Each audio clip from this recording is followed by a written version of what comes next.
পবিত্র ঈদ উল ফিতর উপলক্ষে তোমরা কিন্তু এই গাজরের লাড্ডুটি বানিয়ে ফেলতে পারো, অথবা রোজায় ইফতারিতেও এই ডেজার্টটি রাখতে পারো। তো চলো আজকে দেখাবো খুব সুন্দর একটা লাড্ডু রেসিপি, একদম কম খরচে এবং কম সময়ে ঝটপট বানিয়ে ফেলতে পারবে এই ডেজার্টটি। দেখো ভেতরটা কত সুন্দর পারফেক্ট হয়েছে, এবারে শক্তও না আবার গলেও যাচ্ছে না, একেবারে পারফেক্ট, মুখে দিলেই একদম বুঝতে পারবে।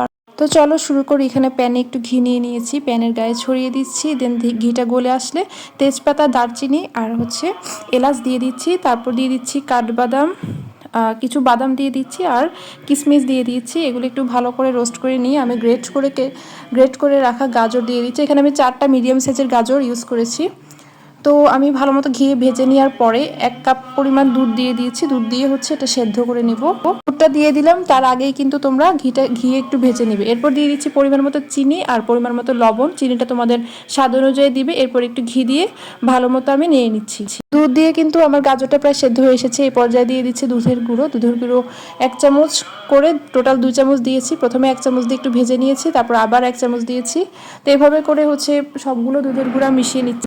এই দুধের গুঁড়োটা কিন্তু লাড্ডুর টেস্টটা অনেকটা এনহেন্স করবে। তো দেখো একেবারে ভাজা ভাজা হয়ে এসেছে। নামিয়ে নেওয়ার আগে আমি 1 চা চামচের মতো ঘি দিয়ে দিয়েছিলাম, তো সেটা আরেকটু হালকা নেড়ে চেড়ে নামিয়ে নিয়েছি। দেখো কতটা সুন্দর হয়েছে, একেবারে খুব বেশি ঝরঝরেও না আবার খুব বেশি আঠালো না। তো হাতের মধ্যে সামান্য তেল মেখে নিয়ে আমি এখন লাড্ডু শেপটা সামান্য পরিমাণে গাজরের পুরটা নিয়ে আমি লাড্ডু বানিয়ে নিয়েছি হাতে আলতো করে।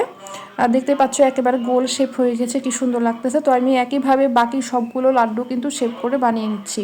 তো এখানে আমি টোটাল 4টা মিডিয়াম সাইজের গাজর ইউজ করেছিলাম। তো আমার লাড্ডু হয়েছে টোটাল 8টা।